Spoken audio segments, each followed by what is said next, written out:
Sir பாதிக்கப்பட்ட மக்களை அரசு தரப்புல இல்லை கண்டிப்பாக அது அவங்களுக்கான சிகிச்சைகள்லாம் நல்லாவே இருக்குது. ஒன்றும் வார்டு உறுப்பினரும் பெருநகர சென்னை மாநகராட்சியின் மரியாதைக்குரிய துணை மேயருமான அன்பிற்கினி நண்பர் திரு மு மகேஷ்குமார் அவர்களின் வார்டு உறுப்பினர் மேம்பாட்டு நிதியிலிருந்து 2 பணிகள் இன்றைக்கு முடிக்கப்பட்டு மக்களின் பயன்பாட்டிற்காக அவைகள் தற்போது திறந்து வைக்கப்பட்டிருக்கிறது. பக்கத்தில் இருக்கிற தாலுகா ஆஃபீஸ் சாலையில் 19,34,000 மதிப்பீட்டில் ஒரு திறந்தவெளி விளையாட்டு திடலும் கைப்பந்து விளையாட்டு திடலும் உடற்பயிற்சி கூடமும் இன்றைக்கு கட்டப்பட்டு தற்போது திறந்து வைக்கப்பட்டது. அதேபோல் 836 மாடி குடியிருப்புகளை கொண்ட வெங்கடாபுரம் என்கின்ற இந்த பகுதியில் ஒரு நூலகம் ஒன்று திறந்து வைக்கப்பட்டிருக்கிறது. இந்த நூலகத்திற்கு அந்த கட்டிடத்திற்கு 24 லட்சம் ரூபாய் நம்முடைய வார்டு உறுப்பினர் மேம்பாட்டு நிதியிலிருந்து தரப்பட்டு அந்த கட்டிடம் கட்டப்பட்டிருக்கிறது. அங்கே ஒரு புதிய நூலகம் ஒன்று தற்போது திறந்து வைக்கப்பட்டிருக்கிறது.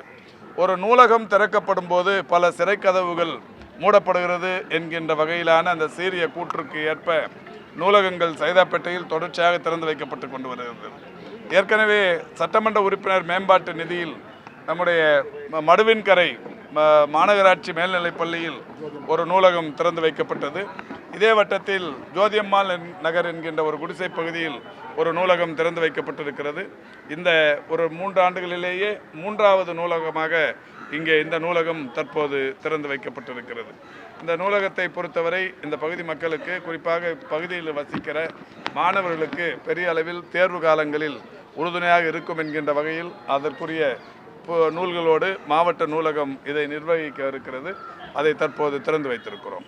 இந்த லாஸ்ட் எக்மோர் 30ஆம் தேதி வந்து இது அந்த நோம்பு நடந்தது. அந்த நோம்பில் வந்து சாப்பிட்டவங்க வந்து ஃபுட் பாய்சன் ஆகி 30 பேருக்கு ஹாஸ்பிட்டல் அட்மிட் ஆகிருக்காங்க. அது சரியான ஃபுட் பாய்ஸ் இப்போ இந்த உணவுத்துறை அதிகாரி சரியாக பாதுகாப்பு இது பண்ணாங்க தான் இந்த மாதிரி பிரச்சனை நடக்குது அப்படின்னு சொல்லிட்டு இல்லை, இப்போ சமைச்சது ஒரு தனியார், சாப்பிட்டவங்க பொதுமக்கள். அதில் உணவு பாதுகாப்புத்துறை எப்படி போய் சரியா இல்லை உணவு ஒவ்வொரு வீட்டில் சமைக்கிறதுலுமே போய் உணவு பாதுகாப்புத்துறை இன்ஸ்பெக்ஷன் பண்ணோம். அதாவது அவங்களுக்கு அதாவது சிகிச்சைகள் தர்றதுல ஏதாவது தாமதமோ அது மாதிரி இருந்தால் நம்ம நடவடிக்கை எடுக்கலாம். ஒவ்வொரு வீட்லேயும் நடக்கிற நல்ல விஷயங்களில் சமைக்கிறப்போ ஒவ்வொரு சட்டியிலையும் ஒவ்வொரு பானையிலையும் இல்லை ஒவ்வொரு பானையிலையும் போய் என்ன அவங்க சமைக்கிறாங்கிறத செக் பண்ண முடியுமான்னா பாதிக்கப்பட்ட மக்களை அரசு தரப்புல இல்லை கண்டிப்பாக அது அவங்களுக்கான சிகிச்சைகள்லாம் நல்லாவே இருக்குது. ஒன்றும் பிரச்சனை இல்லை, யாருக்கும் பெரிய அளவிலான அந்த பாதிப்பு இல்லை.